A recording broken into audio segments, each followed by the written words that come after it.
नमस्कार। आज की इस शांत और दिल से जुड़ी हुई बातचीत में आपका स्वागत है। अगर आप ये वीडियो देख रहे हैं तो हो सकता है आप अभी अपने कमरे में अकेले बैठे हों, शाम की हल्की रोशनी खिड़की से अंदर आ रही हो, हाथ में चाय का कप हो और मन में कुछ अनकहे सवाल। उम्र बढ़ने के साथ जिंदगी बदल जाती है। पहले जो शरीर घंटों काम करता था, आज वही शरीर थोड़ी देर चलने के बाद थक जाता है। कभी घुटनों में दर्द, कभी कमर में जकड़न, कभी बिना वजह कमजोरी, और कभी कभी ऐसा लगता है जैसे शरीर कुछ कहना चाहता है लेकिन हम समझ नहीं पाते। बहुत से बुजुर्ग कहते हैं, पहले तो मैं इतना मजबूत था, अब जल्दी थक जाता हूँ। पहले भूख अच्छी लगती थी, अब कुछ खाने का मन ही नहीं करता। कभी कभी चक्कर जैसा लगता है, पता नहीं क्यों। और अक्सर हम सोचते हैं चलो उम्र हो गई है, ऐसा तो होता ही है। लेकिन कभी कभी शरीर की ये छोटी छोटी बातें सिर्फ उम्र की वजह से नहीं होती। कभी कभी ये संकेत होते हैं कि शरीर के अंदर कुछ ऐसा चल रहा है जिसे हमें समझना बहुत जरूरी है। आज हम जिस बीमारी के बारे में बात करने वाले हैं उसका नाम सुनकर कई लोग डर जाते हैं, ब्लड कैंसर। लेकिन सच ये है, डर से ज्यादा जरूरी है समझना, क्योंकि कई बार इस बीमारी के लक्षण बहुत धीरे धीरे शुरू होते हैं और हम उन्हें साधारण कमजोरी समझकर नजरअंदाज कर देते हैं। जैसे बार बार थकान होना, छोटा सा काम करने में भी सांस फूलना, बार बार बुखार आना, शरीर में अजीब सी कमजोरी रहना, और कई लोग तो सालों तक इन संकेतों को समझ ही नहीं पाते। आज की इस वीडियो में हम बहुत आसान भाषा में समझेंगे ब्लड कैंसर आखिर होता क्या है, इसके शुरुआती लक्षण क्या होते हैं, इसके कितने प्रकार होते हैं, इसके पीछे क्या कारण हो सकते हैं, और सबसे जरूरी बात, आज के समय में इसका इलाज कितना संभव है।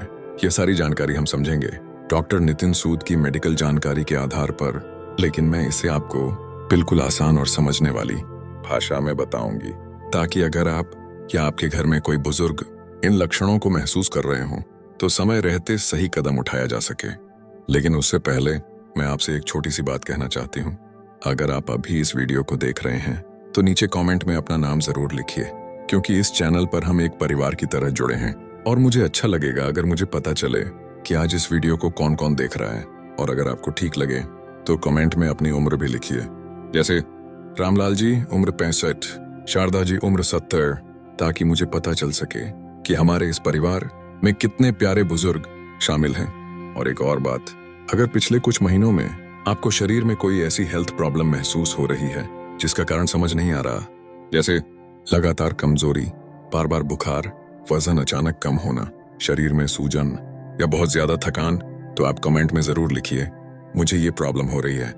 हो सकता है आपकी बात पढ़कर किसी और को भी मदद मिल जाए, क्योंकि कई बार जब हम अपनी परेशानी साझा करते हैं तो हमें एहसास होता है कि हम अकेले नहीं हैं।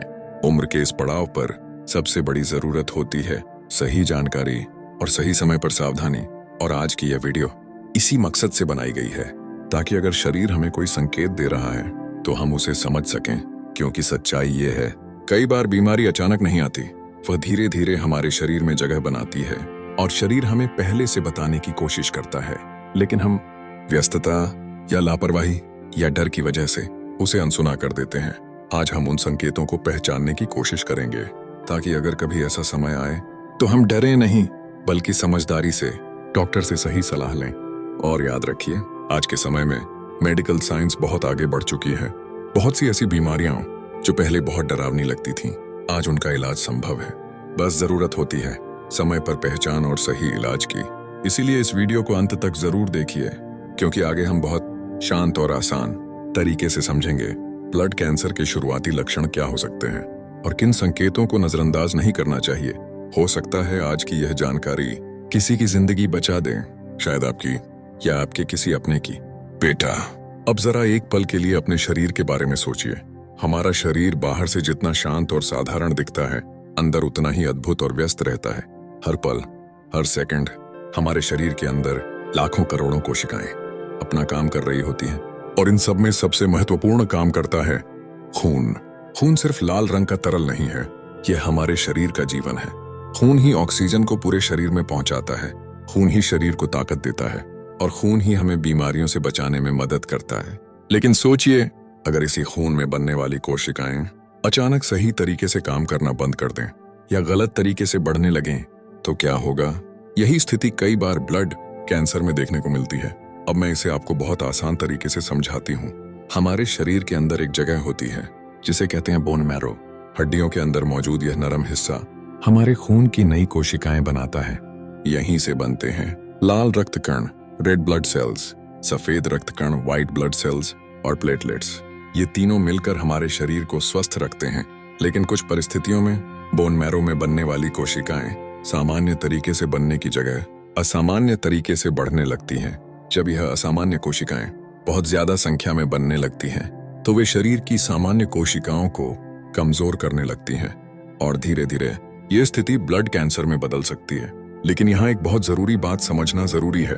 ब्लड कैंसर एक ही प्रकार का नहीं होता। इस बीमारी के भी कई अलग अलग प्रकार होते हैं और हर प्रकार का इलाज और प्रभाव अलग हो सकता है। डॉक्टरों के अनुसार ब्लड कैंसर के 3 मुख्य प्रकार होते हैं: ल्यूकेमिया, लुकीमिया, लिम्फोमा, लिम्फोमा और माइलोमा, माइलोमा। नाम सुनकर थोड़ा कठिन लग सकता है, लेकिन घबराने की बिल्कुल जरूरत नहीं है। हम इसे बहुत सरल भाषा में समझते हैं। ल्यूकेमिया में खून में बनने वाली सफेद रक्त कोशिकाएं गलत तरीके से बहुत ज्यादा बनने लगती हैं। ये कोशिकाएं इतनी तेजी से बढ़ती हैं कि शरीर की सामान्य कोशिकाओं के लिए जगह ही नहीं बचती, जिससे शरीर में कमजोरी, संक्रमण और अन्य समस्याएं शुरू हो सकती हैं। दूसरा प्रकार है लिम्फोमा। यह हमारे शरीर के लिम्फ सिस्टम से जुड़ा होता है। लिम्फ सिस्टम हमारे शरीर की रोगों से लड़ने वाली सुरक्षा व्यवस्था का हिस्सा है। जब इसमें असामान्य कोशिकाएं बनने लगती हैं, तो लिम्फ नोड्स यानी गले, बगल या शरीर के अन्य हिस्सों में सूजन दिखाई देने लगती है। तीसरा प्रकार है माइलोमा। इसमें प्लाज्मा कोशिकाएं प्रभावित होती हैं, जो हमारे शरीर में एंटीबॉडी बनाने का काम करती हैं। जब ये कोशिकाएं असामान्य हो जाती हैं, तो शरीर की रोगों से लड़ने की क्षमता कम होने लगती है। अब यहाँ एक और जरूरी बात समझिए। बहुत से लोग सोचते हैं कि कैंसर मतलब सब कुछ खत्म, लेकिन आज के समय में ऐसा बिल्कुल नहीं है। आज चिकित्सा विज्ञान इतना आगे बढ़ चुका है कि कई प्रकार के ब्लड कैंसर का इलाज संभव है और लोग सामान्य जीवन भी जीते हैं। सबसे जरूरी चीज होती है समय पर पहचान। अगर शुरुआती लक्षणों को समझ लिया जाए और सही समय पर डॉक्टर से सलाह ली जाए, तो इलाज के अच्छे परिणाम मिल सकते हैं। लेकिन दिक्कत यह है, ब्लड कैंसर के शुरुआती लक्षण कई बार बहुत साधारण होते हैं। इतने साधारण कि हम उन्हें सामान्य कमजोरी समझ लेते हैं, जैसे बार बार थकान, हल्का बुखार, भूख कम लगना या शरीर में दर्द। कई लोग महीनों तक इन संकेतों को नजरअंदाज करते रहते हैं और यही सबसे बड़ी गलती हो जाती है। इसीलिए आगे के हिस्से में हम बहुत ध्यान से समझेंगे ब्लड कैंसर के शुरुआती लक्षण कौन कौन से हो सकते हैं। ऐसे कौन से संकेत हैं जिन्हें बुजुर्गों को बिल्कुल नजरअंदाज नहीं करना चाहिए, क्योंकि कई बार शरीर बहुत पहले से संकेत देना शुरू कर देता है। बस जरूरत होती है उन्हें समझने की, और अगर आपने ये संकेत समय रहते पहचान लिए, तो आप अपने स्वास्थ्य के लिए बहुत बड़ा कदम उठा सकते हैं। इसलिए आगे का हिस्सा बहुत ध्यान से सुनिएगा, क्योंकि अब हम बात करेंगे ब्लड कैंसर के शुरुआती लक्षणों की। बेटा, अब हम उस हिस्से पर आ गए हैं जो इस पूरी वीडियो का सबसे महत्वपूर्ण भाग है, क्योंकि कई बार बीमारी अचानक नहीं आती, वह धीरे धीरे हमारे शरीर में जगह बनाती है और शरीर हमें पहले से संकेत देने लगता है। लेकिन दिक्कत यह है कि हम उन संकेतों को सामान्य कमजोरी समझकर नजरअंदाज कर देते हैं। खासकर बुजुर्ग लोग अक्सर कहते हैं, अरे उम्र हो गई है, ऐसा तो चलता रहता है, थोड़ी कमजोरी है, आराम कर लेंगे तो ठीक हो जाएगा।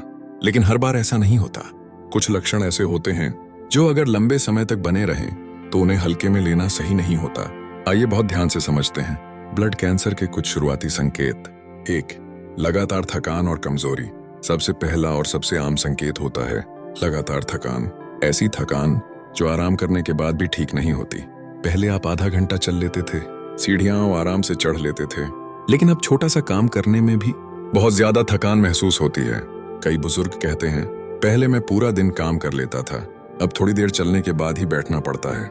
ऐसा इसलिए हो सकता है क्योंकि शरीर में लाल रक्त कोशिकाएं कम होने लगती हैं, और जब खून में ऑक्सीजन कम पहुंचती है तो शरीर जल्दी थक जाता है। तो बार बार बुखार आना दूसरा लक्षण है। बार बार हल्का बुखार आना। कई बार लोगों को बार बार बुखार जैसा महसूस होता है, लेकिन वे सोचते हैं कि शायद मौसम की वजह से होगा। अगर शरीर की रोगों से लड़ने वाली कोशिकाएं कमजोर हो जाएं, तो शरीर बार बार इन्फेक्शन का शिकार हो सकता है, जिससे हल्का हल्का बुखार बार बार आने लगता है। अगर शरीर पर छोटी छोटी चोट के बाद जल्दी जल्दी नीले निशान पड़ने लगे या मामूली चोट में भी खून ज्यादा बहने लगे, तो ये प्लेटलेट्स की कमी का संकेत हो सकता है, और यह भी ब्लड से जुड़ी समस्या का हिस्सा हो सकता है। 6. गर्दन, बगल या शरीर में सूजन। कुछ लोगों को गले, बगल या जांघ के पास छोटी छोटी गांठ या सूजन महसूस होती है। ये लिम्फ नोड्स होते हैं। अगर इनमें सूजन आ जाए और वह लंबे समय तक बनी रहे तो डॉक्टर को दिखाना जरूरी हो सकता है। साथ रात में ज्यादा पसीना आना एक और लक्षण है जिसे बहुत लोग नजरअंदाज कर देते हैं। अगर रात में सोते समय अचानक बहुत ज्यादा पसीना आने लगे, इतना कि कपड़े या बिस्तर भी गीले हो जाएं, तो यह भी शरीर का संकेत हो सकता है कि कुछ गड़बड़ है। बेटा, यहाँ एक बात बहुत साफ समझ लीजिए, इन लक्षणों का मतलब ये जरूरी नहीं कि आपको ब्लड कैंसर ही हो। कई बार ये लक्षण दूसरी सामान्य बीमारियों की वजह से भी हो सकते हैं। लेकिन अगर इनमें से कई लक्षण लंबे समय तक बने रहें तो डॉक्टर से जांच करवाना समझदारी होती है, क्योंकि स्वास्थ्य के मामले में सावधानी हमेशा बेहतर होती है। और अब आगे हम समझेंगे ब्लड कैंसर होने के पीछे कौन कौन से कारण हो सकते हैं और किन लोगों में इसका खतरा थोड़ा ज्यादा हो सकता है। यह जानकारी भी बहुत जरूरी है, क्योंकि इससे हम अपने लाइफस्टाइल और हेल्थ का और बेहतर ख्याल रख सकते हैं। बेटा, अब तक हमने समझा कि ब्लड कैंसर क्या होता है और इसके शुरुआती लक्षण कौन कौन से हो सकते हैं। अब एक बहुत जरूरी सवाल आता है, आखिर यह बीमारी होती क्यों है? बहुत से लोग मुझसे पूछते हैं, क्या यह सिर्फ किस्मत की बात है? क्या यह अचानक हो जाता है? क्या हमने जीवन में कुछ गलत किया इसलिए ऐसा हुआ? सच्चाई यह है कि हर मामले में ब्लड कैंसर का एक ही कारण नहीं होता। डॉक्टर भी कई बार कहते हैं कि कई मामलों में इसका सटीक कारण पता लगाना आसान नहीं होता। लेकिन मेडिकल रिसर्च के अनुसार कुछ ऐसी परिस्थितियां होती हैं जिनसे इस बीमारी का खतरा थोड़ा बढ़ सकता है। ये जरूरी नहीं कि इन कारणों की वजह से ही हर व्यक्ति को यह बीमारी हो, लेकिन इनके बारे में जानना हमारे लिए जरूरी है। 1. उम्र का बढ़ना। सबसे पहला कारण है उम्र। जैसे जैसे उम्र बढ़ती है, हमारे शरीर की कोशिकाएं भी धीरे धीरे कमजोर होने लगती हैं। शरीर की मरम्मत करने की क्षमता पहले जैसी मजबूत नहीं रहती। इसी वजह से कुछ प्रकार के ब्लड कैंसर ज्यादातर बुजुर्गों में अधिक देखने को मिलते हैं। लेकिन इसका मतलब ये बिल्कुल नहीं कि हर बुजुर्ग को यह बीमारी होगी। यह सिर्फ एक रिस्क फैक्टर माना जाता है। 2. परिवार में पहले से कैंसर का इतिहास। अगर परिवार में पहले किसी सदस्य को ब्लड कैंसर या अन्य प्रकार का कैंसर रहा हो तो कुछ मामलों में दूसरे सदस्यों में भी खतरा थोड़ा बढ़ सकता है, लेकिन ऐसा हर परिवार में नहीं होता। इसलिए डरने की जरूरत नहीं है, बस स्वास्थ्य के प्रति जागरूक रहना जरूरी है। 3. केमिकल और जहरीले पदार्थों का संपर्क। कुछ लोग ऐसे काम करते हैं जहां उन्हें लंबे समय तक खतरनाक केमिकल्स के संपर्क में रहना पड़ता है, जैसे फैक्ट्री में काम, पेट्रोलियम या केमिकल उद्योग या कुछ प्रकार की औद्योगिक जगहें। ऐसे माहौल में लंबे समय तक काम करने से कुछ बीमारियों का खतरा बढ़ सकता है। 4. रेडिएशन का ज्यादा संपर्क। बहुत ज्यादा रेडिएशन के संपर्क में रहना भी कुछ मामलों में ब्लड कैंसर के जोखिम से जुड़ा माना गया है। हालांकि यह स्थिति आम लोगों में बहुत कम देखने को मिलती है। 5. कमजोर इम्यूनिटी। अगर किसी व्यक्ति की शरीर की रोगों से लड़ने की क्षमता बहुत कमजोर हो जाए तो कई तरह की बीमारियों का खतरा बढ़ सकता है। इसीलिए डॉक्टर हमेशा कहते हैं स्वस्थ लाइफस्टाइल, अच्छा फूड और नियमित रूटीन शरीर को मजबूत रखने में बहुत मदद करते हैं। बेटा, यहाँ सबसे जरूरी बात यह समझना है कि ब्लड कैंसर अचानक आसमान से नहीं गिरता। अक्सर शरीर हमें पहले से छोटे छोटे संकेत देता है। अगर हम अपने शरीर की सुनना सीख जाएं, तो कई बार बड़ी समस्याओं से बचा जा सकता है। और अब वीडियो के अगले हिस्से में हम बात करेंगे एक बहुत महत्वपूर्ण विषय पर, ब्लड कैंसर का इलाज कैसे होता है, क्या इसका इलाज संभव है, डॉक्टर कौन कौन से तरीके अपनाते हैं और मरीज को किस तरह की देखभाल की जरूरत होती है। साथ ही हम यह भी समझेंगे घर में कौन कौन सी साधारण और सुरक्षित आदतें मरीज की ताकत और स्वास्थ्य को बेहतर बनाने में मदद कर सकती हैं। यह हिस्सा बहुत जरूरी है, क्योंकि यहाँ से हमें डर नहीं बल्कि उम्मीद मिलती है। बेटा, अभी हम इस वीडियो के सबसे महत्वपूर्ण और उम्मीद देने वाले हिस्से पर आ गए हैं, क्योंकि जब भी कोई कैंसर शब्द सुनता है तो सबसे पहले मन में डर आता है, दिल धड़कने लगता है और मन में यही सवाल आता है, क्या अब सब खत्म हो गया? लेकिन सच्चाई ये है, आज के समय में ऐसा बिल्कुल नहीं है। मेडिकल विज्ञान ने इतनी तरक्की कर ली है कि कई प्रकार के ब्लड कैंसर का इलाज संभव है और बहुत से लोग इलाज के बाद सामान्य और खुशहाल जीवन भी जी रहे हैं। बस सबसे जरूरी चीज होती है समय पर जांच और सही इलाज। अब आइए बहुत आसान भाषा में समझते हैं कि डॉक्टर ब्लड कैंसर का इलाज कैसे करते हैं। ब्लड कैंसर का मेडिकल इलाज। डॉक्टर सबसे पहले कुछ जरूरी टेस्ट करते हैं, जैसे blood test, bone marrow test, imaging test, इन जांचों से डॉक्टर ये समझते हैं कि कैंसर किस प्रकार का है और शरीर में कितना फैला हुआ है। उसके बाद डॉक्टर इलाज का सही तरीका तय करते हैं। कुछ सामान्य इलाज के तरीके होते हैं। कीमोथेरेपी इसमें विशेष दवाइयों के माध्यम से कैंसर कोशिकाओं को खत्म करने की कोशिश की जाती है। तो टारगेटेड थेरेपी इसमें ऐसी दवाइयां दी जाती हैं जो सीधे कैंसर कोशिकाओं पर असर करती हैं। इम्यूनोथेरेपी इसमें शरीर की इम्यूनिटी को मजबूत किया जाता है ताकि शरीर खुद बीमारी से लड़ सके। बोन मैरो ट्रांसप्लांट कुछ मामलों में स्वस्थ बोन मैरो को शरीर में लगाया जाता है, लेकिन बेटा ये सब डॉक्टर की सलाह के अनुसार ही होता है। इसलिए अगर किसी को भी ब्लड कैंसर का शक हो तो सबसे पहले डॉक्टर से सही जांच करवाना जरूरी है। घर पर अंदाजा लगाना या डर के कारण जांच टालना सबसे बड़ी गलती हो सकती है। मरीज की देखभाल में घर वालों की भूमिका। अगर परिवार में किसी को ये बीमारी हो जाए तो सबसे जरूरी चीज होती है सहारा और प्यार, क्योंकि बीमारी से ज्यादा मरीज को अकेलापन और डर परेशान करता है। ऐसे समय में परिवार का साथ दवा से भी ज्यादा ताकत देता है। मरीज को यह महसूस होना चाहिए कि वह अकेला नहीं है। घर पर अपनाई जा सकने वाली सुरक्षित आदतें। अब एक बहुत जरूरी बात, कई लोग पूछते हैं क्या ब्लड कैंसर का घरेलू इलाज होता है। सच यह है, कैंसर का इलाज सिर्फ डॉक्टर ही कर सकते हैं। कोई भी घरेलू नुस्खा कैंसर को खत्म नहीं कर सकता, लेकिन कुछ अच्छी आदतें मरीज के शरीर को मजबूत बनाने में जरूर मदद कर सकती हैं। जैसे 1. पौष्टिक भोजन। हल्का, ताजा और पौष्टिक खाना शरीर को ताकत देता है। हरी सब्जियां, फल, दालें और प्रोटीन से भरपूर भोजन शरीर के लिए अच्छा होता है। 2. साफ सफाई का ध्यान, क्योंकि कई मरीजों की इम्यूनिटी कमजोर हो जाती है, इसलिए संक्रमण से बचाव जरूरी होता है। घर का वातावरण साफ रखना और हाथ धोने की आदत बहुत जरूरी होती है। 3. पर्याप्त आराम। इलाज के दौरान शरीर को अधिक आराम की जरूरत होती है, इसलिए मरीज को पूरा आराम और शांत वातावरण देना जरूरी है। 4. सकारात्मक सोच। मन की ताकत शरीर की ताकत को बढ़ाती है। अगर मरीज को उम्मीद मिलती है तो उसका आत्मविश्वास बढ़ता है और वह इलाज को बेहतर तरीके से झेल पाता है। बेटा, आज की इस वीडियो का उद्देश्य आपको डराना नहीं था, बल्कि आपको जागरूक करना था, ताकि अगर शरीर कोई संकेत दे तो हम उसे समझ सकें और सही समय पर सही कदम उठा सकें। याद रखिए, स्वास्थ्य से बड़ी दौलत इस दुनिया में कोई नहीं है, इसलिए अपने शरीर की सुनिए, उसका ख्याल रखिए और जरूरत पड़ने पर डॉक्टर से सलाह लेने में कभी देर मत कीजिए। अगर आज की यह जानकारी आपको उपयोगी लगी हो तो इस वीडियो को लाइक जरूर कीजिए, और अगर आप चाहते हैं कि ऐसे ही सरल और भरोसेमंद हेल्थ वीडियोस आप तक पहुंचते रहें तो हमारे चैनल को सब्सक्राइब जरूर कीजिए और एक छोटी सी मदद और कीजिए, इस वीडियो को अपने दोस्तों, परिवार और रिश्तेदारों के साथ शेयर जरूर कीजिए, क्योंकि हो सकता है यह जानकारी किसी की जिंदगी बचा दे। और जाते जाते कमेंट में जरूर लिखिए